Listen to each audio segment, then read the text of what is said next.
안녕하세요, 청취자 여러분. 저는 60대 중반의 아줌마입니다. 최근에 집을 이사하면서 정신없이 보내다가 정리도 거의 다 되고 한시름 숨을 덜어놓을 수 있게 되어 이렇게 컴퓨터 앞에 앉아 글을 한 자 적어봅니다. 몇 주 전까지만 해도 초조한 마음이 들어서 속이 시커멓게 타는 듯 했는데 시간이 조금 지나니까 글로 제 이야기를 남겨야겠다는 생각이 드네요. 제가 이 사연을 올리는 이유는 자랑을 하고 싶어서도 혹은 저의 슬픔을 알아달라는 것도 아닙니다. 저와 같은 일을 겪으실 분들이 꽤 많을 것으로 생각이 되어 다들 미리 조심하시고 또 법적으로 보호를 받으실 수 있었으면 하는 마음에 올려봅니다. 상상도 할 수 없는 이런 일들이 최근에 뉴스를 보면 자주 등장을 하더라고요. 참 세상에 이상한 사람들이 많은 것 같습니다. 딸 자식 가진 부모로서 모두에게 경각심을 주고 싶은 마음에 사연을 써내려가니 끝까지 들어주시고 현명하게 헤쳐나가실 수 있도록 기도하겠습니다. 그럼 지금부터 아직도 가슴이 벌렁벌렁거리는 제 이야기를 시작해 보도록 하겠습니다. 저는 결혼하기까지는 아주 순탄하게 모든 일을 헤쳐왔지만 딱 하나 자식을 낳는 일이 참으로 힘들었습니다. 저에겐 딸이 하나 있는데 정말 고생 끝에 낙이 온다는 말처럼 아주 힘들게 딸을 낳게 되었습니다. 결혼을 하고 얼마 지나지 않아서 아들을 평생 혼자의 몸으로 키워오신 시모가 저에게 아이 낳는 것을 엄청나게 강요하셨습니다. 처음에는 다른 집처럼 딸은 필요 없다, 아들을 낳아라, 혹시 임신해서 딸인 것 같으면 당장 지우고 아들을 가지려고 노력해라 하셨습니다. 그때만 해도 병원에서 암암리에 성별이 딸이면 낙태 시술을 해주기도 했기 때문에 시모는 저에게 이것저것을 강요하셨습니다. 임신해서 배 모양이 퍼지면 딸이고 동그랗게 나오면 아들이다. 과일이 당기면 딸이고 고기가 당기면 아들이다 하시면서 아들을 낳아야 한다고 하셨습니다. 시모의 말처럼 딸이라도 임신을 했더라면 참 좋았을 텐데 이상하게도 우리 부부에게 아이가 들어서질 않았습니다. 병원에 가서 각종 검사를 해보고 했지만 결과는 항상 이상이 없다 뿐이었습니다. 그런데도 아이가 들어서질 않았고 저는 시모에게 각종 치욕스러운 말을 매일같이 들어야만 했습니다. 평소 몸가짐이 어땠길래 아이가 생기지 않느냐, 젊었을 때 이 남자 저 남자 만나서 놀았던 거 아니냐, 너네 집안에 장애가 있는 건 아니냐 하는 소리 들려. 물론 그럴 때마다 저희 남편이 시댁에 가서 화도 내고 집안을 뒤집어 엎기도 했지만 시모는 그것조차도 제 탓을 하셨습니다. 우리 아들이 원래 그런 애가 아닌데 너 만나고 저렇게 변했다. 효자였던 아들이 나에게 소리를 지른다는 건 너 만나기 전엔 상상도 할 수 없었던 일이었다 하시면서요. 이렇게 해도 치이고 저렇게 해도 치이고 제 결혼 초반의 생활은 정말 하루하루가 낭떠러지 같았습니다. 시모는 저에게 지네를 달인 물을 마시면 애가 잘 들어선다면서 보기에도 징그러운 그것들을 달여 억지로 먹이시기도 했습니다. 정말 장희빈이 사약을 받았을 때의 기분을 표현하면 딱 그때와 같을 거라 장담합니다. 시모는 말도 안 되는 미신을 믿어서 소변이 묻은 속옷을 아들 낳은 집 대문 앞에 파묻으라고 하질 않나, 부적을 태워서 나온 재를 배에 뿌리라고 하질 않나, 정말 그 곤욕스러운 짓을 매주 한 번씩 해야 했습니다. 이러다가는 스트레스를 받아서 단명하겠구나 싶을 정도였습니다. 오죽하면 우리 남편이 시모에게 엄마가 하도 스트레스를 주니까 애가 더 들어서지 않는 것 같다고 집에 찾아오지 말라고 엄포를 놓았죠. 시모가 딱 일주일 발길을 끊었을 때는 정말 이게 천국이구나 싶었는데 일주일이 지나서 임신했니? 안 했지? 거봐, 내가 안 간다고 생기는 게 아니잖아 하시더군요. 고작 일주일 만에 어떻게 임신 사실을 알겠습니까? 시모는 그냥 저를 괴롭힘으로써 스트레스를 푸셨던 것 같습니다. 그 일주일이 지나고 나서 또 매주 찾아오셔서 저에게 각종 미신들을 이행하라고 요구하셨습니다. 저는 스트레스성 만성 두통까지 겪게 되었고 남편에게 이민이라도 가고 싶다고 엉엉 울면서 매달렸습니다. 결국 그 당시에는 지금처럼 기술이 발달하지도 않았던 시험관 시술이라는 것을 하게 되었습니다. 지금처럼 체계가 잘 잡혀 있는 것도 아니었고 기술이 발달한 것도 아니어서 실패가 되는 경우가 허다했습니다. 하지만 그렇게라도 하지 않으면 시모의 등살을 버텨낼 자신이 없었기에 저는 뼈를 갈아내는 심정으로 시험관 시술에 참여하게 되었습니다. 처음 실패는 그럴 수 있다. 두 번째 실패는 다음이 있다 하면서 버텼지만 8차까지 이어진 실패에 저희 부부는 망연자실했죠. 둘 중 한 명에게라도 이상이 있었으면 그러려니 하고 넘어갈 텐데 둘 다 정상적인 몸을 가지고 있음에도 아이가 생기지 않으니 시모는 저에게 너네 집안의 업보 아니냐고 조상님 중에 매국노가 있었던 거 아니냐는 막말까지 하셨습니다. 저에게 굿을 해보라고 1,000,000원이면 한다더라 하면서 무당을 여러 소개해 주시기도 했었죠. 그 당시 물가로 1,000,000원이면 정말 어마어마한 돈이었거든요. 게다가 저는 그런 미신을 믿지도 않았고요. 8차 시험관을 실패했을 때 병원에서도 저에게 몸이 회복할 시간이 필요하니 조금 쉬었다가 하는 게 좋겠다고 했습니다. 계속된 실패로 시모는 언제라도 저를 쫓아낼 준비를 하고 계셨고 남편에게 밖에다가 씨를 뿌려오라고 대놓고 말씀하시기도 했죠. 새 장가를 들어도 괜찮겠다 하시며 제가 보는 앞에서 다른 여자들의 사진을 들고 나타나시기도 했습니다. 그때마다 저는 애를 가지지 못한 죄인이라 아무 말도 하지 못했습니다. 우리 남편이 담배를 뻑뻑 피워대며 시모에게 난리를 쳐주었기에 부부관계를 유지할 수 있었습니다. 남편은 시모가 그럴 때마다 항상 제 손을 꼭 잡고 나는 너밖에 없다. 너 말고 다른 여자랑 재혼할 생각도 없고 아이를 가질 생각도 없다며 제 편을 들어주었습니다. 남편은 시모에게 차라리 아이를 입양해서 키우는 한이 있더라도 제 마누라랑은 절대로 헤어지지 못한다고 못을 박았습니다. 시모가 입양이 무슨 소리냐고 절대 안 된다. 우리 아들의 씨를 남겨야 한다고 바락바락 악을 쓸 때에도 남편은 든든한 벽이 되어 주었습니다. 남편이 출근해 있는 시간에 시모가 찾아오거나 전화를 하면 어쩔 수 없었지만 남편이 저와 함께하는 시간 동안만큼은 든든했죠. 제가 이 지옥 같은 시집살이를 겪으면서도 버틴 건 오로지 남편 하나 때문이었습니다. 사람 일은 정말 한 치 앞도 모르는 거라고 27살에 시집을 와서 36살이 되던 해에 그렇게 정정하시던 시모가 갑자기 쓰러지시게 되었습니다. 그 전날까지도 저에게 거머리 같은 년이라고 당장 짐 싸서 나가라고 호통을 치셨던 시모였는데 말이죠. 친구들이랑 등산을 가셨다가 산 중턱에서 뇌출혈이 와서 갑자기 쓰러지신 겁니다.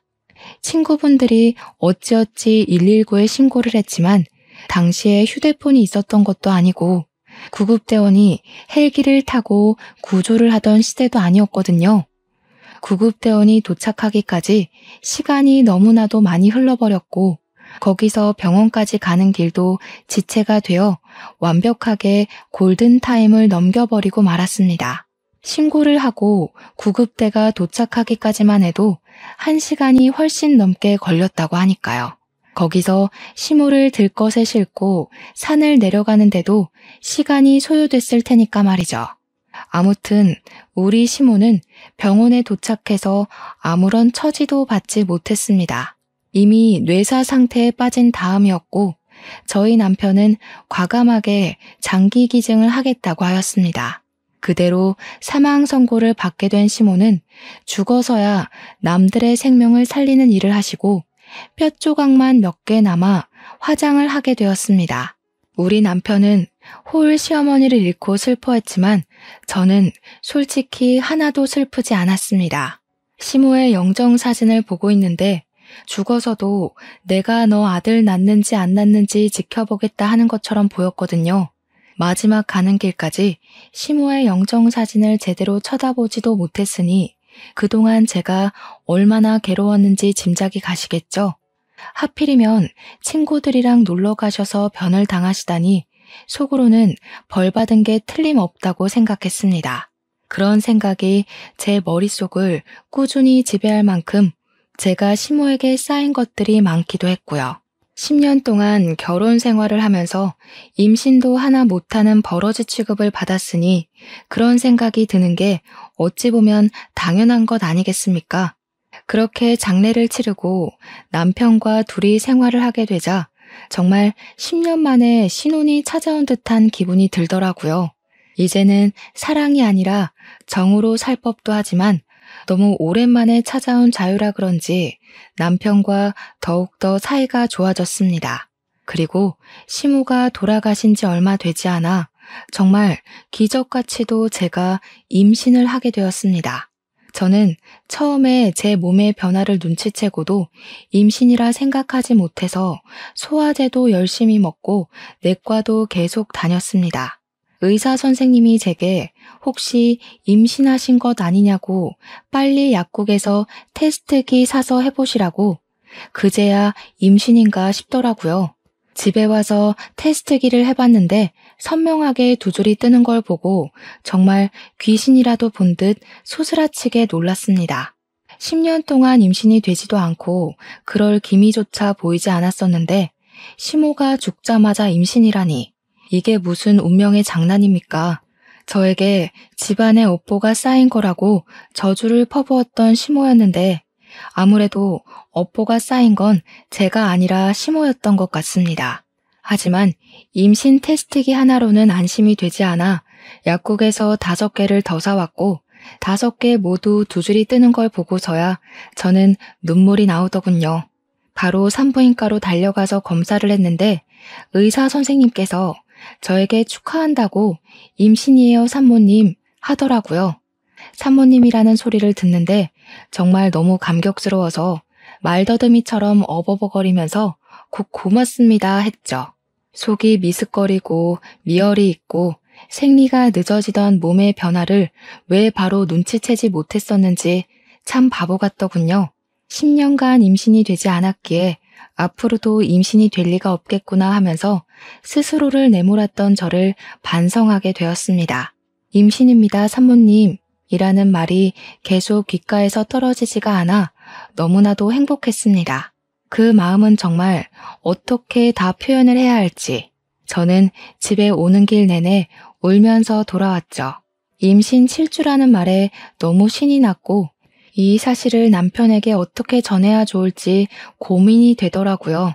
그래도 그냥 바로 말을 해주는 게 좋을 것 같아서 남편이 퇴근하고 집에 오자마자 저는 초음파 사진부터 들이밀었습니다.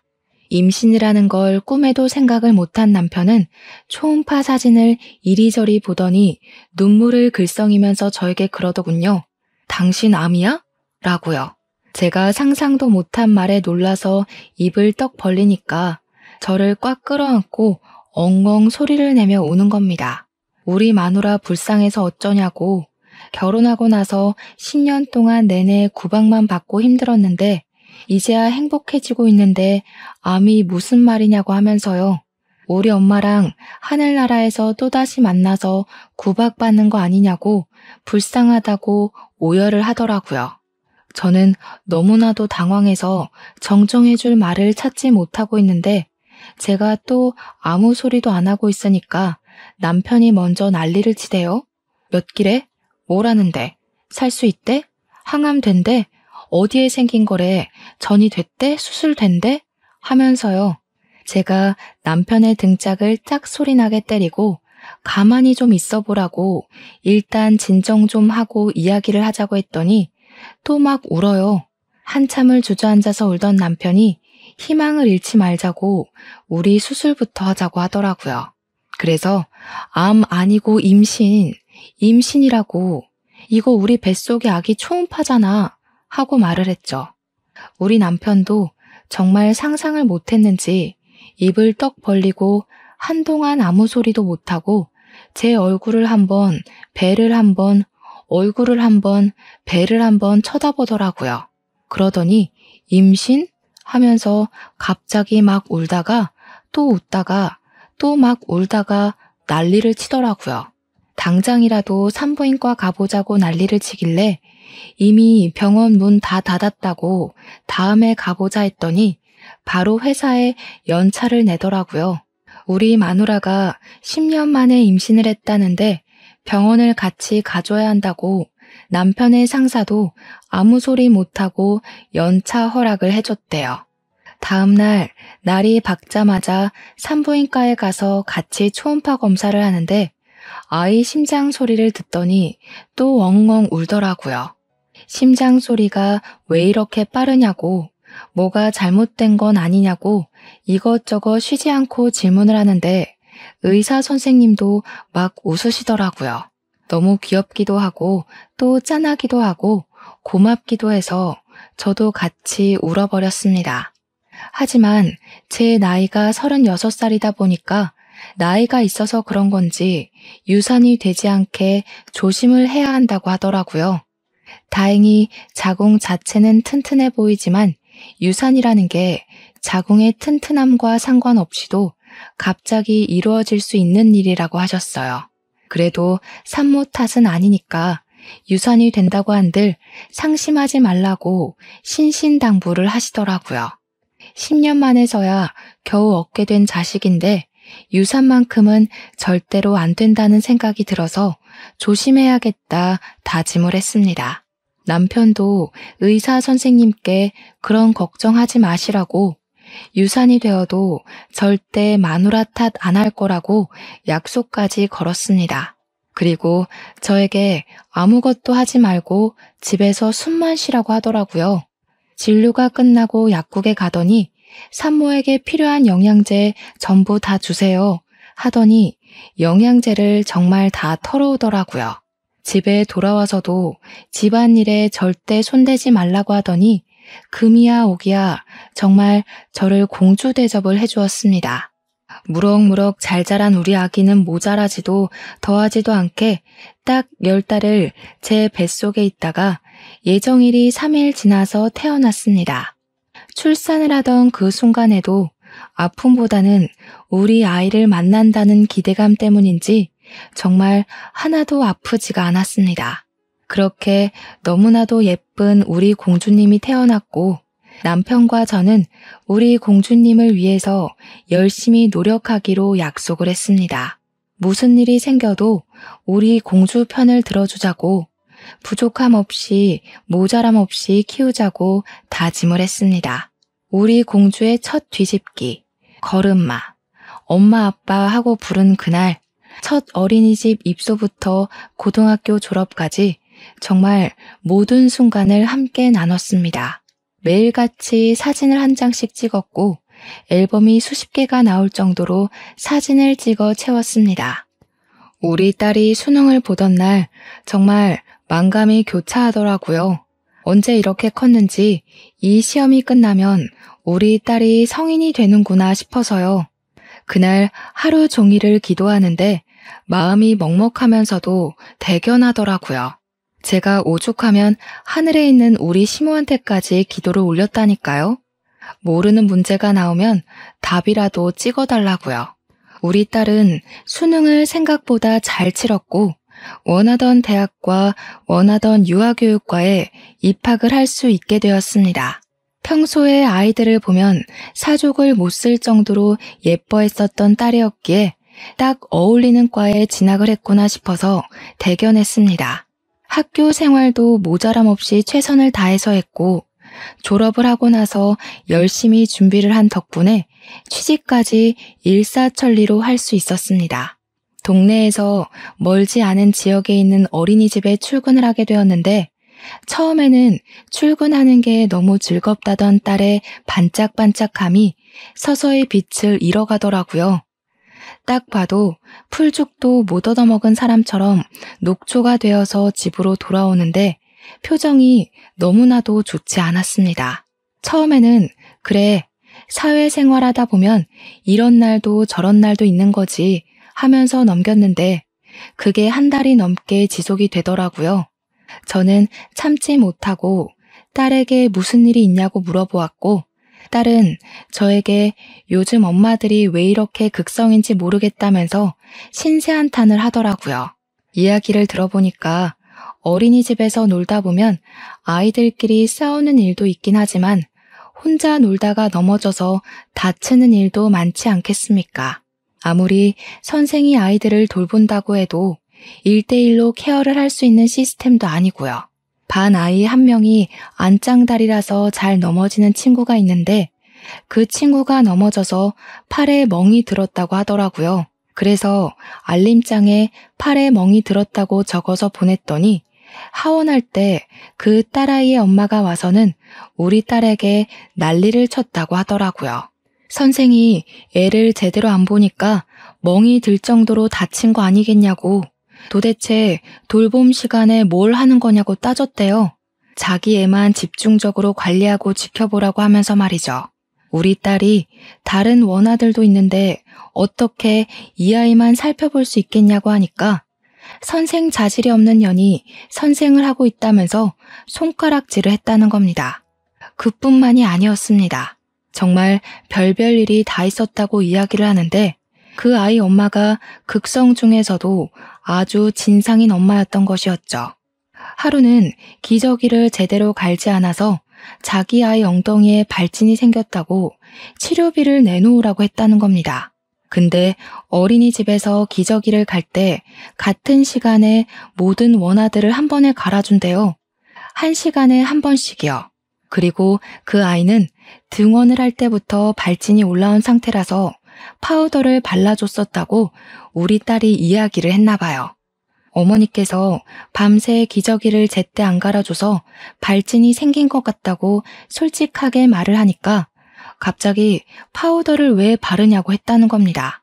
우리 아이 엉덩이에 모공이 막히면 책임질 거냐고 그 치료 비용까지 다 물어내라고 난리를 쳤대요. 자기 아이가 다쳤을 때는 어린이집에 찾아와서 년년거리면서 삿대질을 하고 자기 아이가 다른 친구를 핥히었을 땐 애들끼리 그럴 수 있는 거 아니냐면서 어물쩍 넘어가고 저희 딸이 그 아이 엄마한테 다른 친구 부모한테 사과라도 하셔야 하지 않겠냐 하니까 뭘 이런 걸로 사과를 하라고 하냐면서 따지더래요. 선생이 애를 제대로 돌보지 않아서 이런 일이 생긴 거 아니겠냐고 사과를 하려면 네가 하라고 말이죠. 그거 말고도 우리 아이는 우유 줄 때 꼭 따뜻하게 데워서 주라고 하질 않나. 딸기가 간식으로 나오면 딸기는 잘 안 먹으니까 메론으로 주라고 하질 않나. 급식에 미역국이 나오는 날에는 국 먹다가 미역이 목에 걸리면 어떻게 할 거냐고 따지고 그랬대요. 정말 사소한 거 하나하나까지 우리 딸의 탓을 하면서 감나라 배나라 하니까 우리 딸이 스트레스 받아서 미치겠다고 울더라고요. 그걸 보는데 정말 제 가슴이 미어지는 줄 알았습니다. 저도 우리 딸을 얼마나 귀하게 키웠는데요. 결국에는 어린이집을 그만두고 싶다는 말을 하길래 저와 남편은 그만둬도 괜찮다고 이야기를 했습니다. 일한 지 고작 8개월밖에 안 돼서 이렇게나 스트레스를 받고 있는데 도대체 평생 동안 어떻게 일을 한단 말입니까? 다른 어린이집을 가든지 아니면 다른 일을 해도 아직 20대 중반밖에 되지 않았으니까 괜찮을 것 같다고 용기를 주었습니다. 우리 아이는 바로 어린이집에 사표를 내게 되었고 3개월간 무엇을 할까 고민을 하더니 저와 남편에게 꽃꽂이를 배우고 싶다고 하더라고요. 당시에 플로리스트라는 직업이 각광을 받고 있을 때라 좋다고 생각하긴 했어요. 딸처럼 정적인 직업이기도 했고 우리 딸이 꽃 키우고 화분을 키우는데 취미가 있었거든요.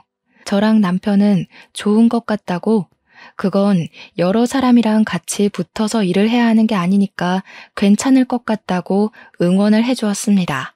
그래서 강남의 유명한 플로리스트가 운영한다는 꽃집에서 취미반 수업부터 들어보라고 강의를 결제해 주었어요. 3개월간 취미반 수업을 듣고 난 딸은 전문적으로 배워보고 싶다고 말을 했고 전문반도 등록을 해주었습니다. 저희 부부의 재산이 적지 않은 편이라 그나마 다행이었죠. 딸이 하고 싶다는 일을 지지해 줄 수 있는 능력이 되었으니까요. 그렇게 1년을 열심히 공부한 덕에 우리 딸은 꽃집에 취직을 했고 3년간 가게 운영하는 걸 지켜보고는 자기 가게를 차려보고 싶다고 말을 했습니다. 모아둔 월급도 있고 가게도 대출을 받아서 해보겠다고 하길래 저희 부부는 그러지 말고 새 출발하는 기념으로 가게를 차려주겠다고 했어요. 우리 딸 나이 30에 꽃가게 주인이 되었고 운영이 잘 되면 나중에 원데이 클래스도 해보고 싶다고 아주 포부에 가득 차 있었습니다. 꽃집을 운영하면서 우리 딸은 점점 화사해졌습니다.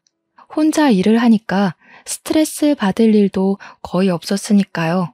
그렇게 1년이라는 시간이 지나고 31살이 된 딸이 남자친구를 만나는 걸 한 번도 본 적이 없어서 저희 부부는 슬쩍 선자리라도 한번 주선을 해볼까 하고 생각을 했습니다.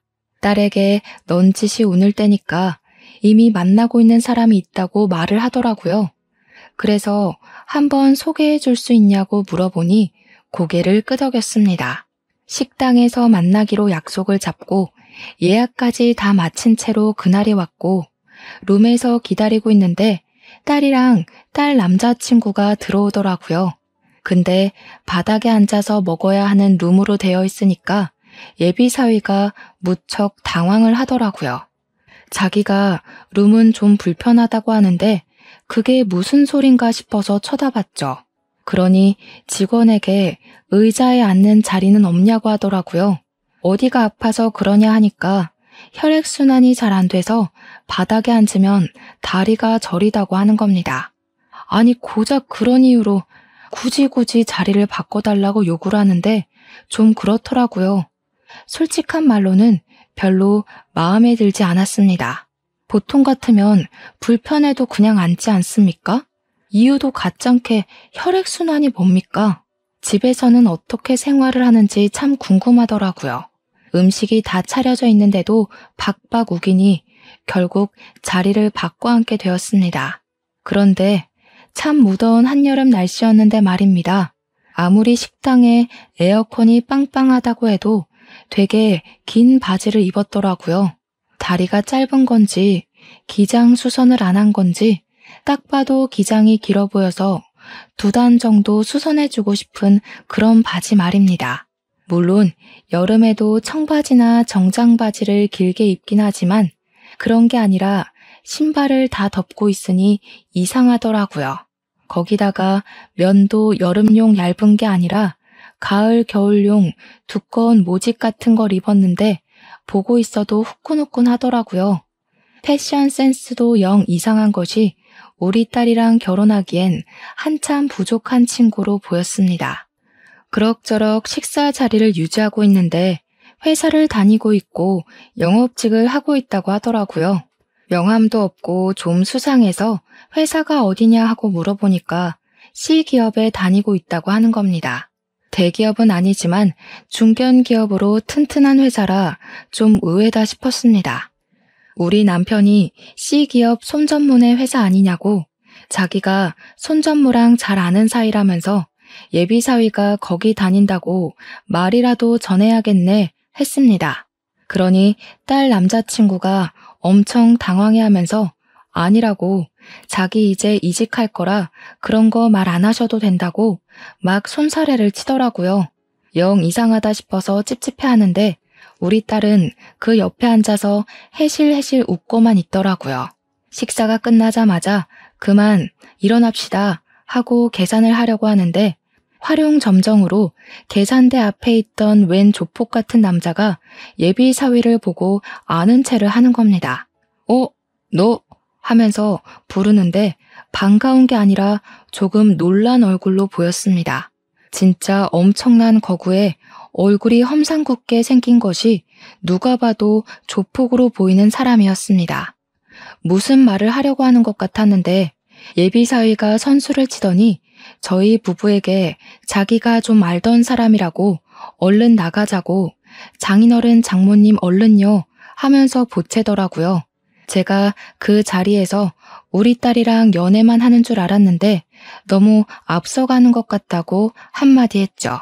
우리 딸은 제 눈치를 보고 그 조폭 같은 사람도 저희 부부를 빤히 바라보더라고요. 확실히 인상이 나빠서 그런지 쳐다만 보는데도 무서웠습니다. 빨리 나가자고 성화인 예비사위를 따라 식당을 나왔더니 조심히 가세요 하더니 뒷공문이 빠지게 도망을 가더라고요. 집에 오는 길에 딸에게 저 남자가 아무래도 좀 수상해 보인다고 이야기를 했습니다. 회사를 다닌다는 것도 거짓말 아니냐고, 어떻게 영업직 직원이 명함 한 장 없을 수 있냐고, 너는 수상한 거 못 느끼겠니? 했죠. 그러니까 딸이 저한테 너무하다고 어떻게 사람이 하는 말을 하나도 믿어주지 않을 수 있냐고 투정을 부리더라고요. 자기가 회사 앞에 찾아가서 만난 적도 있으니까 C기업에 다닌다는 말은 거짓말이 아닐 거라고 두둔을 하더라고요. 솔직히 그 건물에서 일하는 청소부일 수도 있는 거고 배달을 간 택배원일 수도 있는 거잖아요. 의심이 한번 생기니까 계속 꼬리에 꼬리를 물고 이어지더라고요. 택배기사나 청소부를 비하할 의도가 있는 건 아니지만 굳이 직업을 숨기고 영업직이라고 하는 것도 이상하니까요. 거기다가 그 조폭 같은 남자의 얼굴이 자꾸 떠오르면서 영 찜찜하더라고요. 딸에게 그 남자랑 아는 사이인 것 같은데 이상하지 않냐고, 평소에 뭔가 이상한 기운 같은 거 없었냐고 하니까 딸이 정색을 하더라고요. 그 사람 진짜 착하고 순수한 사람이라고, 절대로 나쁜 짓 할 사람 아니라고 올곧게 믿어주더라고요. 우리 딸이 연애하는 걸 본 적이 없어서 아마 첫사랑이라 더욱 애틋한가 보다 하는 생각이 들었습니다. 저는 딸에게 신신당부를 했죠. 만나는 것 가지고 잔소리를 할 생각은 없지만 피임을 잘했으면 좋겠다고요. 덜컥 임신이라도 하면 큰일 나는 수가 있다고 경고를 했습니다. 그러자 우리 딸 얼굴이 새빨갛게 달아올라서는 엄마 무슨 그런 소리를 아무렇지도 않게 하냐고 하더라고요. 그러면서 예비사위가 결혼 전까지는 자기를 지켜주겠다고 했다고 그런 일 자체가 없다고 하더라고요. 아직 진도도 뽀뽀밖에 안 해봤다고 제가 순수한 사람이라고 그랬죠? 하면서 말갛게 웃는데 제 복장은 터지는 줄 알았죠. 우리 남편이 헛기침을 하더니 그거 하나는 마음에 든다고 또 편을 들어주더라고요. 그 뒤로 인사 한번 했다고 자주 얼굴을 비치기 시작하더라고요. 딸 가게에 걸핏하면 나타나서 딸을 보고 가는데 그럴수록 제 의심은 깊어졌죠. 딸 가게랑 C기업이랑 거리가 꽤 멀었는데 일주일에 2-3번씩 오는 게 영 수상하지 않겠습니까? 회사에 있을 시간 아니냐고 물어보면 매번 외근 나온 김에 들린 거라고 하는데 무슨 영업직 직원이 지역 따라 움직이는 것도 아니고 말이죠. 매번 딸 가게 근처에서 미팅이 있는 건 아니지 않겠습니까? 하지만 증거가 없으니까 저도 꾹 참고 넘어갔죠. 그날은 딸 퇴근 시간에 맞춰서 같이 집에 가려고 꽃집에 갔는데 예비사위도 함께 왔더라고요. 딸이 잘 됐다고 집에 같이 가서 밥을 먹자고 하는데 제가 안 된다고 차마 말을 할 수가 없어서 같이 가자 했습니다. 제 차에 태워서 우리 집으로 가는데 예비사위가 애가 자꾸 안절부절 가만히 있질 못하더라고요. 정신사납게 왜 그러나 싶어서 무슨 일 있냐고 하니까 자기가 갑자기 배가 너무 아프대요. 집에 거의 다 도착했으니까 조금만 참아보라고 이야기를 했는데 큰 길에 접어들고 지하철역이 보이니까 갑자기 차 문을 벌컥 열고는 저 여기서 내릴게요 하고 뛰어내리는 겁니다. 저랑 딸 모두 기겁을 했죠. 아무리 잠시 신호에 걸려서 정차를 했다고 하지만 도로 한복판에서 이게 뭐 하는 짓인지 제가 놀래서 쟤 미친 거 아니냐고 하니까 딸이 급하게 화장실이 가고 싶었나 보지 배가 아프다는데 어떡해 하면서 편을 들더라고요. 우리 딸도 진짜 큰일이다 싶었습니다. 그 뒤에도 꾸준히 만나길래 남편이 사이가 될지도 모르겠는데 좀 친해져 보는 게 좋겠다고 하더니 같이 테니스를 치러 가자고 했다더군요. 근데 글쎄 테니스가 아무래도 몸을 쓰는 운동이다 보니 복장을 가볍게 입잖아요. 또 어디서 말도 안 되는 긴 바지를 주워 입고 나타난 거죠. 바지 밑단이 길어도 너무 길어서 운동하는 내내 바지 밟고 넘어지지를 않나. 아무튼 우리 남편이 헛웃음을 지었다고 하더라고요. 긴 바지에 두꺼운 긴 양말까지 꽁꽁 싸매 신고 와서는 운동을 하는데 그게 잘 되겠습니까? 땀만 뻘뻘 흘렸대요. 남편이 운동이 끝난 뒤에 남자라면 같이 사우나도 가보고 해야 하지 않겠냐고 사우나에 가자고 했대요. 그러니까 자기는 밖에서 못 씻는다고 사람들 많은 목욕탕 가면 부끄러워서 싫다고 하더라는 겁니다. 땀 냄새가 진하게 나는데도 굳이 집에 가서 씻겠다고 가버렸대요. 저한테 남편이 와서는 조용하게 그놈 엄청 작아서 부끄러운가 본데? 하더라고요. 이야기를 듣는데 어찌나 기가 막히던지 하나하나 마음에 드는 구석이 없었습니다. 예비사위가 제 차에서 그렇게 뛰어내리고 남편이랑 테니스를 다녀온 이후에 뭐 이렇다 할 연락이 없더라고요. 남편 편에 전해서라도 그날 그렇게 뛰어내린 것에 대한 변명이 있을 줄 알았는데 아예 모르쇠로 일관하는 건지 그렇게 또 시간이 지난 어느 날 심상치 않은 기류가 흐르기 시작했습니다. 우리 딸이 이상하게 출퇴근을 할 때마다 불안한 기색을 보이더라고요. 무슨 일이 있구나 싶어서 딸에게 물어보니까 요즘 밖에서 누가 기웃기웃하는 것 같다는 느낌이 든다는 거예요. 착각인 줄 알았는데 시선도 느껴지고 누군가 뒤쫓아오는 소리도 들었다고 하면서 불안해 죽겠다고 하더라고요. 그래서 제가 며칠간 같이 출퇴근을 했는데 딸이 제가 사라지고 나면 또 누군가가 지켜보는 듯한 시선이 느껴진다고 자기가 예민한 건지 뭔지 모르겠다고 하더라고요. 하나밖에 없는 딸 신변에 문제가 생기면 큰일이니 가게 근처에 CCTV를 여러 개 달아두었습니다. 딸이 CCTV가 생기니까 안심하고 출퇴근을 했는데 며칠 뒤에 저에게 당장 가게로 와줄 수 있냐고 연락이 왔습니다. 놀래서 남편이랑 같이 가게에 갔는데 예전에 식당에서 만났던 그 조폭 같은 사람 기억나냐고 딸이 상기가 되어서 묻더라고요. 그래서 기억난다. 예비사위랑 뭐 아는 사이 같았던 그 사람 말이지 하니까 그 남자가 계속 가게 근처를 서성인다는 겁니다. CCTV를 보여주는데 기억이 확 나더라고요. 며칠 분의 CCTV를 전부 돌려봤는데 곳곳에서 그 사람이 딸 가게 근처를 배회하는 것이 고스란히 찍혀 있더라고요. 제가 딸에게 그랬습니다. 그놈 이상한 놈 같다고 하지 않았냐고. 결국에는 이 사달이 나는 거라고 당장 헤어지라고 했죠. 근데 우리 남편이 그러더라고요. 요즘 데이트 폭력이다 뭐다 말 많은데 바로 헤어지면 어떤 보복이 올지 모르는 거 아니냐고요. 우리 딸은 막 벌벌 떨기 시작했죠. 혼자서 운영하는 가게이다 보니 무섭죠, 당연히. 그 뒤로 저랑 남편이 계속 번갈아 가면서 딸이랑 출퇴근도 같이 하고 최대한 가게에 있으려고 노력을 했습니다. 가게 근처에서 서성이는 그 남자를 찾아서 헤매기도 했고요. 예비사위는 여전히 가게를 찾아왔고 그럴 때마다 제가 탐탁지 않은 눈빛을 보내고 있었습니다. 그러던 어느 날 남편이랑 저랑 딸을 먼저 출근시키고 일이 있어서 조금 늦게 딸 가게에 갔는데 그 남자가 가게 앞에 딱 서 있더라고요. 제가 저기요 하고 부르니까 저를 돌아보면서 네? 하더라고요. 그래서 왜 자꾸 우리 딸 가게 앞에서 서성이냐고 CCTV로 다 봤다고 했죠. 영상 증거까지 다 있으니까 스토커로 신고를 하겠다고 여기 왜 자꾸 찾아오시는 거냐고 했습니다. 그러니까 껄껄 웃으면서 오해가 있으신 것 같은데 마침 할 이야기도 있으니 안에 들어가서 이야기를 좀 나눠도 되겠냐고 하더라고요.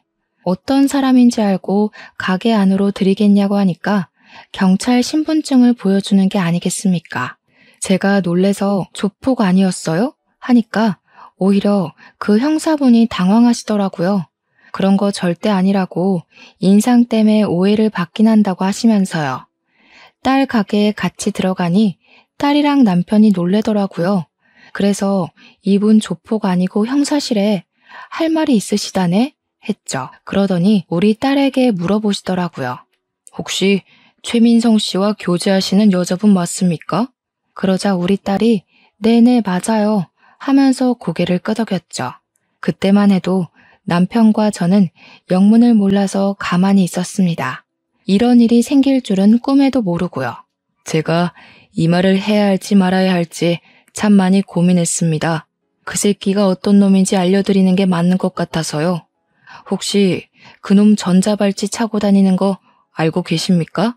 그 말에 저와 남편은 물론이고 우리 딸까지 아무 말도 못하고 형사분의 얼굴만 바라보았습니다. 도저히 믿어지지가 않는 말이었죠. 발목 보신 적 없으시죠?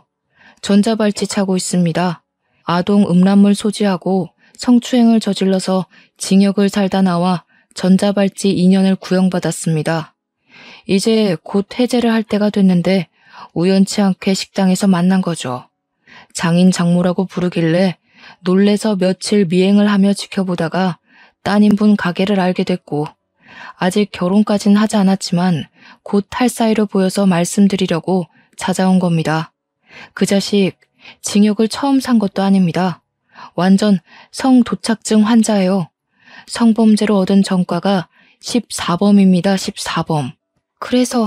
그래서 지켜준답시고 옷을 벗을 수가 없으니까. 우리 가족은 모두 경악에 가득 차서 표정 관리를 할 수가 없었습니다. 손을 벌벌 떠는 딸을 보고 얼마나 가슴이 미어지던지 형사님이 딸에게 명함을 주면서 위험하면 연락을 달라고 그 자식이 강약 약강의 표본이라고 말을 하셨죠. 저희 딸에게 어떤 해코지를 할지 모르니까 자기가 며칠 더 지켜보겠다고 하루빨리 정리하라고 하더군요. 저랑 남편도 형사님 말을 듣는 게 좋을 것 같다고 하니 딸이 고개를 끄덕였습니다. 저희 셋은 형사님의 말에 아무 말도 못하고 충격 속에서 빠져나오지 못하고 있었는데 그 순간 예비사위가 태연하게 가게에 들어오더라고요. 저기 나왔어 하고 들어오다가 떡하니 앉아있는 형사님의 얼굴을 보고 사색이 되더라고요. 딸이 형사님도 있으니까 용기가 난 것인지 예비사위의 바짓단을 확 올렸는데 정말 양말 안쪽으로 두툼하게 전자발찌가 떡하니 채워져 있었습니다. 전과 14범이라고? 그것도 성범죄로 전자발찌까지 부착하고 있었으면서 그걸 숨겨? 아이씨, 야. 딸의 남자친구가 갑자기 표정을 싹 바꾸고 딸에게 위협적으로 다가가면서 소리를 치는데 형사님이 그 앞을 딱 막더라고요. 너 여기서 문제 일으키면 가중처벌 되는 거 알지? 지금 유예 기간인 거 알아 몰라? 아, 진짜 다 된 밥에 재 뿌리네. 야, 너 재수 좋은 줄 알아? 그러더니 뒤도 안 돌아보고 성큼성큼 나가더라고요. 다리에 힘이 풀린 건지 딸이 순간 바닥에 주저앉았습니다. 형사님도 저러고 나간 놈이 언제 돌변할지 모른다고 신변 보호 프로그램 요청을 해보는 게 좋겠다고 하셨습니다. 저희는 고민 끝에 경찰서에 찾아가서 도움을 요청했고 딸 주변에 경찰을 배치하기로 결정이 내려졌습니다. 그런데 정말 무섭게도 전 예비사위가 딸 주변에 경찰이 배치된 걸 몰랐는지 가게 근처에서 어떤 여자를 성폭행하려고 시도를 하다가 현행범으로 잡히게 된 것입니다. 전자발찌를 차고 있는 유예 기간에 현행범으로 체포가 되었으니 바로 법정 구속이 되었고 구치소에 수감이 되었습니다. 저희는 징역이 이번엔 꽤 구형될 거라는 형사님의 말에 한시름 마음을 덜게 되었습니다. 하지만 불안한 마음을 감출 수가 없었기에 가게 전세가 4개월 남았지만 가게를 미리 정리하고 과감하게 이사를 결정했습니다. 서울 중심 한복판에서 경기도 외곽 쪽으로 집도 옮겼고 가게도 옮기기로 결정을 했습니다. 딸이랑 우리 부부의 전화번호도 바꿔버렸고 그 범죄자가 한번 탔었던 제 차도 알아볼까 무서워서 팔아버렸습니다. 정말 사람 멀쩡하게 생겼다고 속까지 멀쩡한 게 아니라더니 얼마나 무서웠는지 모르겠습니다. 지금도 간간히 형사님과 연락을 주고받고 있고 아무도 알아볼 수 없는 곳으로 이사까지 왔으니 마음이 놓이긴 합니다만 그래도 사람 일은 모르는 거니 조용히 살아보려고 합니다. 요즘 이런 일이 비일비재하게 일어난다고 합니다. 주변에 숨어서 속내를 숨기고 다가오려는 놈들 말이에요. 그래도 인터넷에서 성범죄와 관련한 점과범들을 조회할 수 있다는 걸 참고하시면서 청취자 여러분들도 저와 같은 일이 생긴다면 부디 현명하게 대처하시길 빌겠습니다. 가슴 철렁한 사연 들어주신 여러분 정말로 감사합니다.